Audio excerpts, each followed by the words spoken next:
Break के बाद स्वागत है आप सभी का। और इस वक्त मेरे साथ एक गेस्ट पैनल जुड़ रहा है, आपको इंट्रोड्यूस करवा देता हूं। मेरे साथ कांग्रेस नेता सुरेश मिश्रा जी जुड़ रहे हैं, बीजेपी नेता पंकज मीणा जी जुड़ रहे हैं। कुछ ही देर में मेरे साथ और भी लोग जुड़ेंगे। सुरेश जी, पंकज जी, आप दोनों का स्वागत है न्यूज़ 18 राजस्थान पर। सुरेश जी, अजीब स्थिति है, जो मिला है उसी में खुश होकर दिखाना है और जो नहीं मिला उसके बारे में तो आप अकेले में ही सोचेंगे, वो तो चैनल पर बताएंगे ही नहीं। और यही बात बीजेपी के साथ भी है।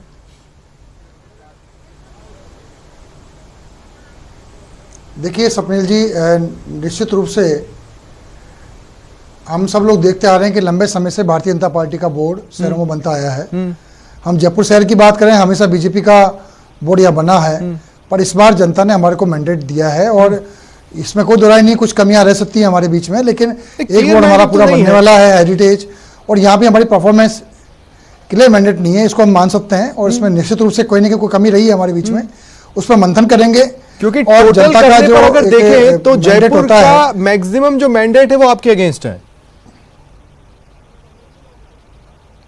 देखिए ऐसा नहीं है कह सकते इसको आप, क्योंकि ये पहले बीजेपी के बोर्ड बने हुए थे सब जगह पे। जयपुर में सिर्फ 18 सीटें कांग्रेस की हुआ करती थी, उसके पहले भी 16-17 सीटें से ऊपर कभी नहीं आई, 22-23 लास्ट आई है हमारी। तो ये इसको इस तरह नकार नहीं सकते हम लोग। जनता का बहुत सम्मान मिला है, एक तरह से हमको साथ मिला है, लेकिन मैं ये मानता हूँ कि कुछ न कुछ कमियां रही हैं। कुछ टिकटों के बंटवारे में छोटी मोटी कमियां रह गई होंगी, कुछ कार्यकर्ता कमजोर रह गए होंगे, लेकिन जो कुछ भी हुआ उसके बाद हम तो ये कहते हैं जनता का जो भी फैसला है वो सिरोधार्य है और जो भी कमियां रही हैं उसको मंथन करेंगे। नहीं, क्योंकि देखिए अगर 3 जगह पर आप बोर्ड बनाने की स्थिति में आ रहे हैं तो उसमें से एक जगह तो ऐसी है जिसमें आपका खुद का बहुमत नहीं है। तो ये मतलब सरकार के एंड पर एक ऐसे प्रदेश में जिसकी सरकार होती है, उसका शहर की सरकार या नगर निगमों में बोलबाला होता है, उस जगह पर ऐसी स्थिति आना ये कोई शुभ संकेत तो नहीं है। इसका मतलब है कि पब्लिक के मूड को क्या आप लोग पकड़ने में कहीं कोई गलती कर रहे हैं।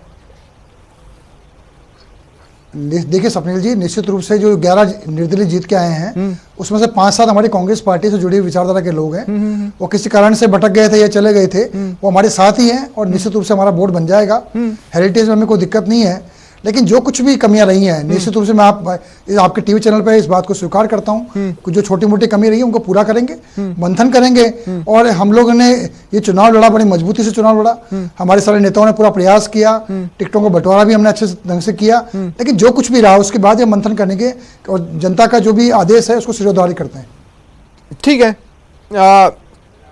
मैं आपके पास आ रहा हूं पंकज जी, मुझे समझाने की कोशिश कीजिएगा कि मैं कुछ भी बोलूंगा तो आप वो जो माइन्यूट डिटेल्स में चले जाएंगे कि अगर आप टोटल वोटिंग देखेंगे, अगर आप टोटल वार्ड्स देखेंगे, देखिए वो वैसी बातें होती हैं जो नहीं, वो कि दुख के सागर में से अपने लिए एक लोटा सुख ढूंढना है तब की जाती हैं।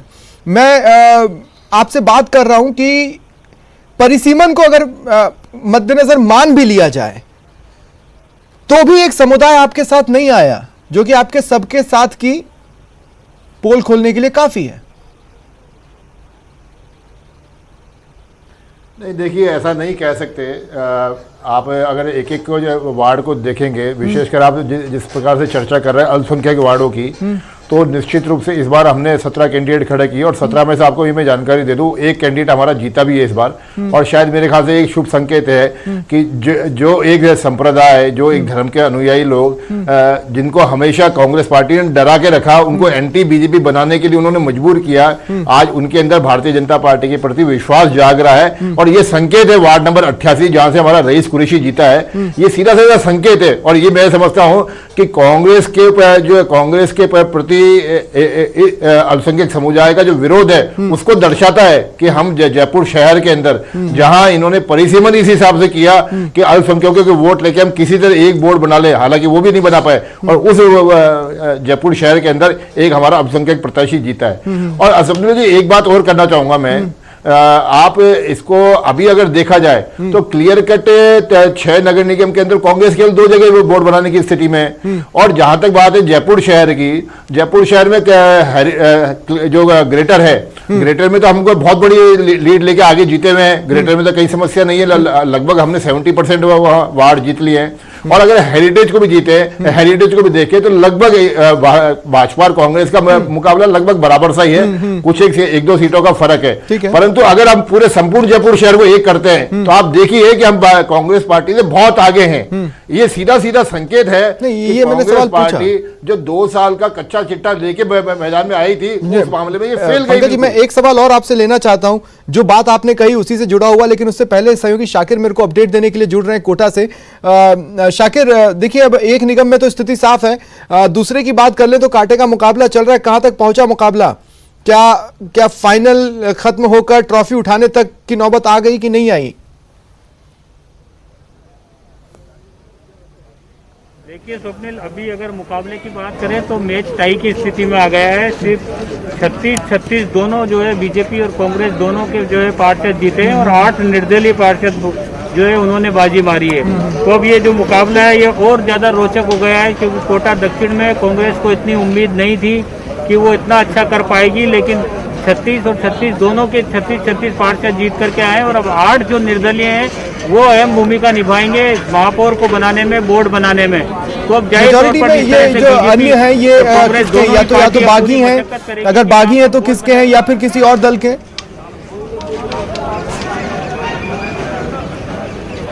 जी देखिए, इसमें ज्यादातर जो है बागी है वो बीजेपी से ताल्लुक रखते हैं। ऐसे में बीजेपी की कोशिश रहेगी कि इनको अपनी तरफ कर लिया जाए। वहीं कांग्रेस के जो नेता हैं, कांग्रेस के जो लीडर्स हैं, यहाँ पे जो चुनाव का मैनेजमेंट संभाल रहे थे स्थानीय लोग, वो अब इस काम में जुट गए हैं, क्योंकि आंकड़ा जो है बिल्कुल बराबर पे आ गया है। कोटा उत्तर में तो कांग्रेस ने क्लीन स्वीप कर दिया है, बीजेपी को यहाँ पर 47 उन्होंने सीटें हासिल की है, लेकिन दक्षिण में भी जो है बराबर अब मुकाबले पे आ गए हैं और 8 निर्दलीय जो है अब उन पर दारोमदार है पूरा कि वो किस ओर रुख करेंगे, या कांग्रेस या बीजेपी दोनों में से कितने पार्षदों को तोड़ने में कामयाब होगी और बोर्ड बनाने में कौन पार्टी जो है यहाँ पर कामयाब हो पाएगी। लेकिन ये पहली बार ऐसा हुआ है कि बीजेपी को इस तरह से अपने ही गढ़ में जो है चुनौती मिली हो। दक्षिण जो इलाका है वो बीजेपी का गढ़ है और यहाँ से जो है लगातार कांग्रेस को करारी हार मिलती आई है, लेकिन वार्ड पार्षद के चुनाव में यहाँ बीजेपी के सामने कांग्रेस बराबर से आके खड़ी हो गई है। कहीं ना कहीं जो विकास का विजन है, यूडीएच मंत्री के जो रोड शो थे उसका असर अब नजर आ रहा है कि कोटा उत्तर के साथ साथ दक्षिण में भी जो है उनका जादू चला। लोगों ने विकास को तरजीह दी, क्योंकि कड़ी से कड़ी जोड़कर उन इलाकों में विकास का वादा यूडीएच मंत्री शांति धारीवाल ने मतदाताओं के बीच जाकर के रोड शो के दौरान किया था। तो वो विश्वास शाकिर, आप शुरुआत से कवर कर रहे हैं, क्या कोई ऐसा अंडर करंट था जिसकी वजह से, देखिए कोटा उत्तर में तो कोई अंडर करंट वाली स्थिति नजर नहीं आ रही है, लेकिन कोटा दक्षिण में क्या कोई ऐसा अंडर करंट था जिसका फायदा कांग्रेस को मिला या जिसका नुकसान बीजेपी उठा रही है?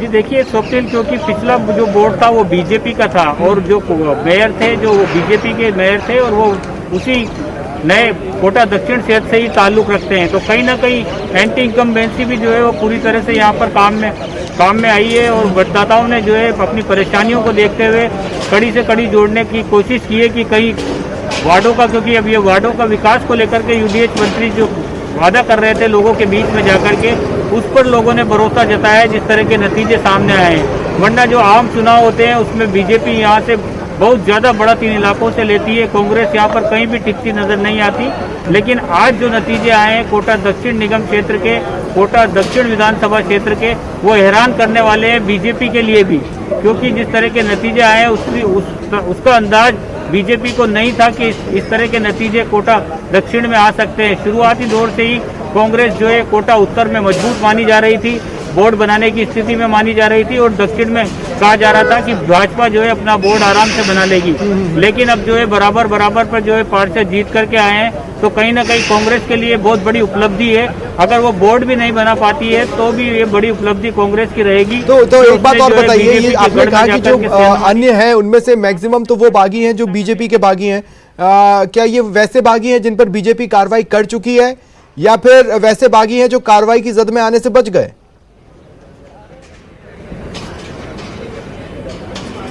जी बिल्कुल स्वप्निल, बीजेपी ने कार्रवाई जो है शुरुआती दौर में ही कर दी थी। राजेंद्र राठौड़ ने बाकायदा प्रेस कॉन्फ्रेंस करके कहा था कि हमने 23 उन लोगों को 7 साल के लिए पार्टी से निष्कासित कर दिया है जो हमारी बात नहीं माने और चुनाव मैदान में डटे रहे। तो जाहिर तौर पर ज्यादातर लोग वही हैं, लेकिन क्योंकि अब माहौल दूसरा बन गया है, सियासी समीकरण दूसरी बन गई है, तो किस तरह का समझौता होगा। बीजेपी भी चाहेगी कि अपने बागियों को अपनी ओर खींचा जाए, तो कांग्रेस भी चाहेगी कि बीजेपी से निष्कासित हुए लोगों को कांग्रेस में शामिल करके बोर्ड बनाया जाए। अब ये कुछ घंटों में, कुछ घंटे बाद ये तय हो जाएगा, क्योंकि अब कुछ अगर जरा सी भी किसी को दहशत होगी तो बाड़ेबंदी जरूर की जाएगी। अपने अपने पार्षदों को एक जगह इकट्ठा किया जाएगा ताकि कोई भी पार्षद इधर उधर ना हो सके। ठीक है शाकिर, आप बने रहें, आप नज़र बनाकर रखें। मैं एक बार फिर अपने गेस्ट पैनल के पास जा रहा हूं। पंकज मीणा जी, आपने कहा कि देखिए इस बार एक चेंज देखने को मिला, हमने अल्पसंख्यक उतारे और उसमें से इस बार एक अल्पसंख्यक चेहरा जीता भी, ये आपने कहा। देखिए, आप एक ऐसे दल से आते हैं जब आप वादा करते हैं कि जैसे हम किसानों की आय दोगुनी करेंगे तो उसकी मियाद आप 2022 रख देते हैं।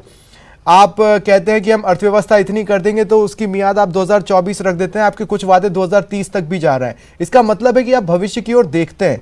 तो ये तो एक शुभ संकेत है कि एक अल्पसंख्यक जीता, वो भी आपकी पार्टी से। मेरे ख्याल से तो आपको नारियल फोड़ना चाहिए।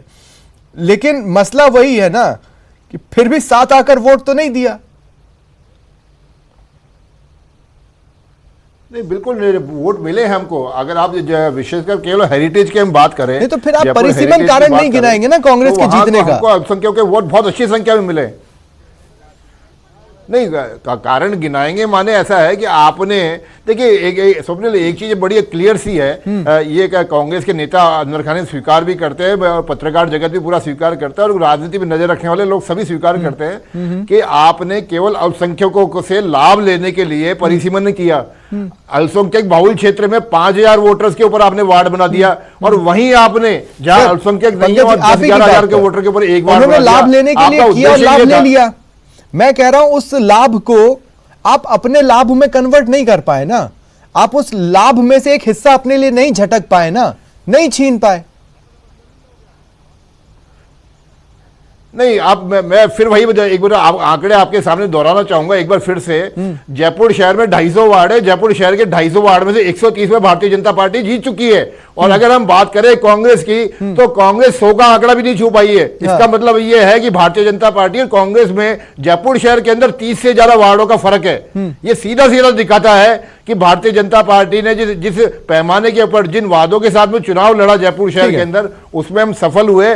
भारतीय जनता पार्टी ने जो कांग्रेस का चेहरा उजागर किया जनता के बीच में जाके, उसको जनता ने पहचाना और इसीलिए कांग्रेस अगर मैंडेट को बाइफरकेट करना है तो एक तरीके से मैं ये भी कह सकता हूं कि प्रदेश के 3 बड़े शहर और वो तीनों शहर में आधा शहर दूसरे तरीके से सोचता है और आधा शहर दूसरे तरीके से सोचता है।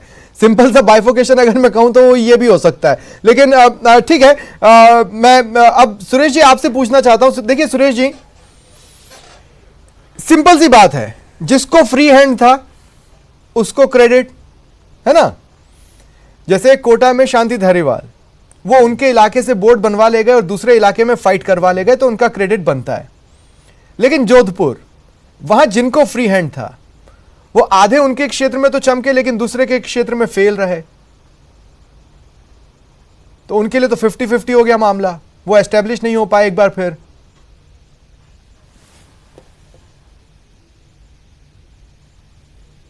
देखिए स्वप्निल जी, निश्चित रूप से कुछ कमियां रही होंगी। हमें पूरा जिस ढंग से हम बात करें तो शहरों के अंदर लगातार भारतीय जनता पार्टी के बोर्ड बनते आए हैं और सदैव बीजेपी का कब्जा रहा है। लेकिन इस बार कांग्रेस ने फिर भी बहुत अच्छा प्रदर्शन किया है और हमारे सभी जगह पे हम बात करें आज तो कोटा में हम दोनों जगह पे लगभग एक जगह बना रहे हैं, 2 जगह टक्कर में है। हम जयपुर की बात करें, जयपुर में हमारा एक बोर्ड पूरा बन रहा है, दूसरे बोर्ड में हमने गेन किया है, लूज नहीं किया है।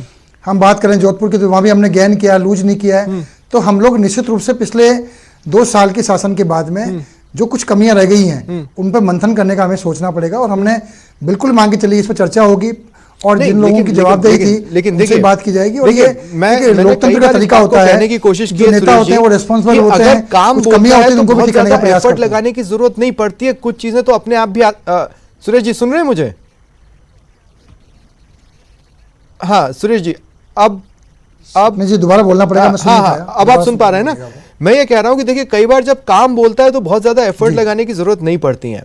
मैं ये कह रहा हूं कि आप जोधपुर उत्तर को अगर आप देखेंगे तो दिखता है कि सीएम की और वैभव गहलोत जी की आराम से मेहनत वहां पर रंग लाई है उनकी अभी भी प्रसिद्धि है, वो उस इलाके के तो जन नेता है, लेकिन उनकी छवि जोधपुर दक्षिण को उस तरीके से नहीं भेज पाती जिस तरीके से उत्तर को भेजती है, जिसका मतलब यह है कि गजेंद्र सिंह शेखावत की अपनी शख्सियत है और वो अपनी जगह पर डटे हुए हैं और उनकी काट जोधपुर में फिलहाल कांग्रेस के पास नहीं है। और फिर तो एक बार की यह भी लगता है कि हो सकता है कि सिंपैथी भी वैभव गहलोत के साथ गई, इसलिए जोधपुर उत्तर में यह गैप बढ़ा है, नहीं तो शायद इतना नहीं होता। देखिए स्वप्निल जी, मैं कह रहा हूं बार बार आपको कि क्योंकि शहर के जो वोटर हैं, जो चुनाव होते हैं विशेषकर निकायों के चुनाव, ये स्थानीय चुनाव होते हैं, इनमें स्थानीय मुद्दों के आधार पर चुनाव लड़ा जाता है और लोग इसी आधार पर लड़ते हैं और हमेशा बीजेपी के वोट बनते आए हैं। लेकिन इस बार कांग्रेस का प्रदर्शन बहुत अच्छा रहा है पहले के मुकाबले में, और जो कमियां रह गई हैं, मैं आपके इस टीवी चैनल पर साफ साफ कहना चाहता हूँ, जो कमियां रही हैं उसमें मंथन भी होगा, उसके जो नतीजे निकलेंगे वो भी सामने आपके सामने लाए जाएंगे। जो लोगों ने कुछ लगा कि जहाँ कमजोरी रही है उसको ठीक करने का प्रयास करेंगे। गिरिराज जी की एक नाराजगी थी कांग्रेस से परिवारवाद को लेकर, क्या ये शहर की सरकार उस परिवारवाद को और ज्यादा पुख्ता नहीं करके जा रही है? देखिए गिरिराज जी ने जो बातें उठाई थी उस समय, उस पर हमारे नेताओं ने चिंतन मनन किया था, और मैं ये भी कहना चाहता हूँ स्वप्निल जी कि कुछ कमियां राजनीतिक पार्टियों में कहीं ना कहीं होती हैं, उसको स्वीकार करने में कोई बुराई भी नहीं है। जो कुछ कमियां रही हैं उनको दूर करने का प्रयास करेंगे। अभी हमारे पास 3 साल का शासन है, और मतलब आप तो इस तरीके से जवाब दे रहे हैं कि मैं बोलूंगा अपराध ज्यादा है तो आप बोल देंगे हाँ अपराध ज्यादा है। मैं बोलूंगा चिकित्सा व्यवस्था में कमी है, कोरोना से आप अच्छे से नहीं निपट पाए, आप कहेंगे हाँ ऐसा है। अब आप लोग डिबेट क्या करूंगा? नहीं, कोरोना से हम लोग कोरोना से बहुत अच्छा निपटे हैं, उसी का नतीजा है कि हम लोग 4 जगह जीत के आ रहे हैं। हाँ, तो 4 हमारे बोर्ड बनने वाले हैं, 6 में से ये हमारी एक तरह से मांगी चली जीत मानता हूं मैं, तो इसलिए मानता हूं क्योंकि ये हमेशा बोर्ड बीजेपी के बनते आए हैं। ऐसी परिस्थिति में कांग्रेस 4 जगह जीत के आ रही है तो बड़ी बात है। ठीक है, तो मैं इसीलिए मैं आपके पास आता हूं। पंकज मीणा जी, मुझे एक बात बताइए, देखिए मैंने राजेंद्र राठौड़ जी से भी कहा, बिजली का बिल इतना बड़ा मुद्दा जिसको लेकर लोगों में आक्रोश था, कोरोना काल से निपटने में कई खामियां आपने उजागर की, और कांग्रेस जिस प्रधानमंत्री की तरफ से तारीफ की बात भी करती थी वो तारीफ अप्रैल में आई थी। ये मुद्दा कोटा जैसी जगह पर जहां पर एक अस्पताल रातों रात ऐसी सुर्खियां बना कि प्रदेश सरकार के चेहरों को उस और दौड़ लगानी पड़ी, इसके बावजूद भी इन जैसे मुद्दों पर भी आपको साथ नहीं मिला। कहीं आपसे वादा चुनने में तो गलती नहीं हुई थी, जो वादे आप कर रहे थे उसमें? नहीं, बिल्कुल। देखिए, भारतीय जनता पार्टी से संगठन स्तर पे कोई गलती हुई तो इसका चिंतन मनन होगा और जो एनालिसिस करेंगे, परंतु फिर भी मैं यहाँ 2 बातें जरूर कहना चाहूँगा। पहली बात तो ये कहना चाहूँगा कि जिस प्रकार से सुरेश मिश्रा जी यहाँ कह रहे हैं कि साहब भारतीय जनता पार्टी का बोर्ड थे और हमने जो हासिल किया बहुत अच्छी उपलब्धि है, तो मेरे को ऐसा लग रहा है कि सुरेश मिश्रा जी ये कहना चाहते हैं कि हमको जितना मिला वो हमारी बहुत बड़ी उपलब्धि है, या ये कहो कि भारतीय जनता पार्टी को ये रोक पाए ये इनकी उपलब्धि है। शायद कांग्रेस इस बारे में संतुष्ट है। परंतु मैं दूसरी बात एक चीज और कहना चाहूंगा। देखिए स्वप्निल जी, सामान्यतः नगरीय निकाय के चुनाव और पंचायती राज के जो चुनाव होते हैं वो सरकार के लिटमस टेस्ट होते हैं, सरकार के परफॉर्मेंस का टेस्ट होता है। हाँ। अभी आप राजस्थान के अंदर कांग्रेस की सरकार आए 2 साल हुए हैं। हाँ। और 2 साल के बाद में जो चुनाव हुए उसमें आप देखिए, मैं आपको फिर एक बार कह रहा हूं, देखिए लोकल इश्यूज में पब्लिक का मूड तो थोड़ा सा चुनाव बता रहा है। पंकज जी, मैं आपको बीच में रोक रहा हूं, लेकिन मेरे सहयोगी शाकिर के पास कुछ बड़ा अपडेट है। जी शाकिर, क्या बताना चाहते हैं? जी देखिए स्वप्निल, अभी कुछ देर पहले ही जो पूर्व विधायक है भवानी सिंह राजावत, जो 3 बार लाड़पुरा से विधायक रह चुके हैं, उन्होंने साफ तौर पर यह आरोप लगाया है कि वसुंधरा राजे की जो है इस पूरे चुनाव में जो अनदेखी की गई है उसी का खामियाजा जो है उठाना पड़ा है बीजेपी को, और ये गढ़ यहाँ पर ध्वस्त हुआ है कोटा में जो हुआ है। टिकट वितरण से लेकर के तमाम चीज़ों में जो है वसुंधरा राजे का जो खेमा है, वसुंधरा राजे के जो समर्थक हैं उनको तरजीह नहीं दी गई थी, इसलिए जो है कोटा में जो है बीजेपी को करारी हार झेलनी पड़ी है। इस तरह का जो है बयान भवानी सिंह राजावत ने दिया है। राजावत अपने तेज तर्रार बयानों के लिए हमेशा जाने जाते हैं, लेकिन आज जब बीजेपी की हार जब हुई है उस पर उन्होंने इस पूरा बयान इस तरह का दिया है कि वसुंधरा राजे को इस पूरे चुनाव से दूर रखा गया, उनकी मौजूदगी इसमें नहीं रही, तो हार का बड़ा कारण कोटा में ये भी माना जा रहा है, और दूसरी जगहों पर भी बीजेपी को जो हार मिली है उसका बड़ा कारण ये भी है। भवानी सिंह राजावत जब ये कह रहे हैं शाकिर, मैं आपसे पूछना चाहता हूं, ऐसा नहीं है कि ये बीजेपी का एंडोर्समेंट है, ये उनकी निजी राय भी हो सकती है, लेकिन इसके बावजूद भी इस बात में वजन इसलिए भी नजर आता है क्योंकि ऐसी खबरें थी, अब ऐसी चर्चाएं थी, एक दो जगह लेख भी थे जो मैंने देखा कि जो बीजेपी के स्थानीय विधायक हैं या एक दो कद्दावर चेहरे हैं वो उनकी कम चलने के पीछे नाराज हैं, इसलिए वो और उनके समर्थक शायद उतना एक्टिव नहीं हुए।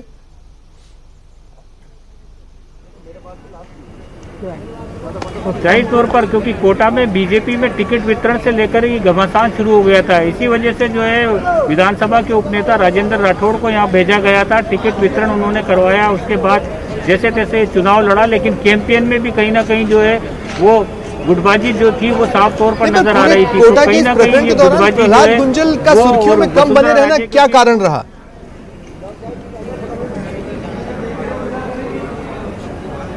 जी बिल्कुल, कारण यही जो मैं कह रहा हूँ कि जो आरोप भवानी सिंह राजावत लगा रहे हैं कि प्रहलाद गुंजल जो है पूरी तरह से एक्टिव नहीं नजर आया इस चुनाव में। ये बात इसलिए भी है क्योंकि उनका जो क्षेत्र था कोटा उत्तर, जहाँ से वो पूर्व विधायक थे, उनके क्षेत्र से भी जो है उनके समर्थकों को टिकट नहीं दिए गए। कई सारे टिकट उनके जो समर्थक थे उनके काट दिए गए थे, इसलिए कई सारे लोग निर्दलीय भी उस जगह से खड़े हुए थे।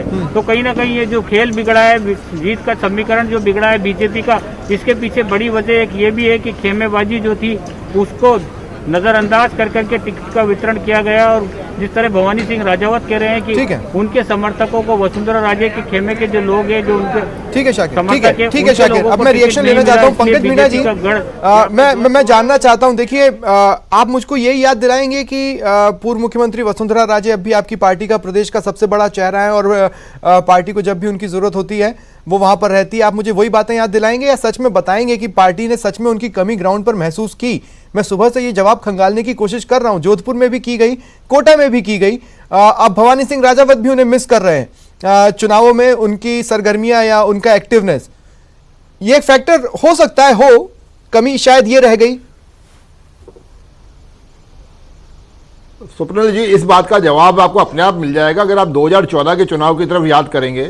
उस वक्त राजस्थान के अंदर भारतीय जनता पार्टी में की सरकार, माननीय वसुंधरा जी के नेतृत्व की सरकार थी यहाँ पे, और मुख्यमंत्री वसुंधरा जी थी। और 2014 में जब नगरीय निकाय के चुनाव हुए तो आप एक बार उसको पूरा सा देखेंगे तो कहीं भी स्थानीय चुनाव में माननीय वसुंधरा जी का हस्तक्षेप ज्यादा नहीं रहता।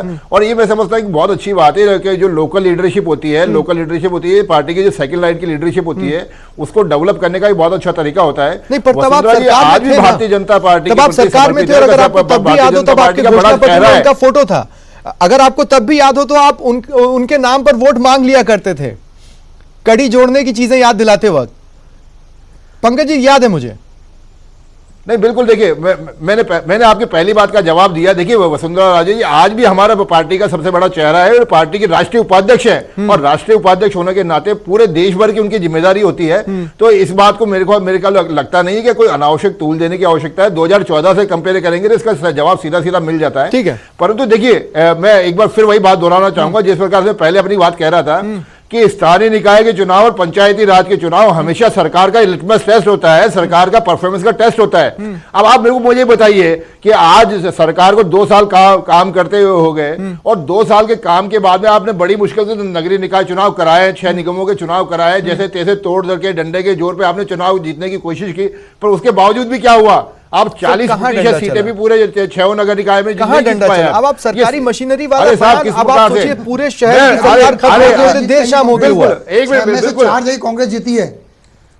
बिल्कुल, अरे साहब डंडे का मैं गवाह हूं, मैं पुलिस का डंडा मैं खुद खाया हूं। एक जगह माननीय एक डीवाईएसपी थे, अनावश्यक डंडे बरसा रहे थे। एक बूथ जो सबसे शांत माना जाता है वहां डीवाईएसपी आके बिल्कुल वो फ्लैग मार्च करते हैं, लोगों को डराते हैं। जहां 4 वोटर पोलिंग बूथ पे नहीं थे वहां की पुलिस डरा रही है। और आज अगर आपने देखा जाए हंगामा नहीं मचाया, जितना मैं बीजेपी को जानता हूं उस दिन तो आप पूरा प्रदेश स्तर पर उठा लेते, क्यों नहीं उठाया? आपके चैनल पे उसकी वीडियो भी चली है। मैं जिस घटना की गवाही दे रहा हूं आपके चैनल पे उसकी वीडियो भी चली है। अब देखिए फिर कुल मिला के चाहे परिसीमन करने के, चलिए ठीक है पंकज जी, आपकी बात आ गई। मैं परिसीमन करने का मामला हो, चाहे चुनाव सरकाने का मामला हो, चाहे चुनाव कराने का मामला हो, पत्रकार के तौर पर मैं ये तो नहीं कह सकता कि मुझे आपसे सिंपैथी और आपको मेरी सिंपैथी की जरूरत भी नहीं है वैसे पंकज जी, लेकिन अगर आपको डंडा पड़ा है तो गलत हुआ, मैं मानता हूं। मेरे ख्याल से सुरेश मिश्रा जी भी इस बात को मान लेंगे।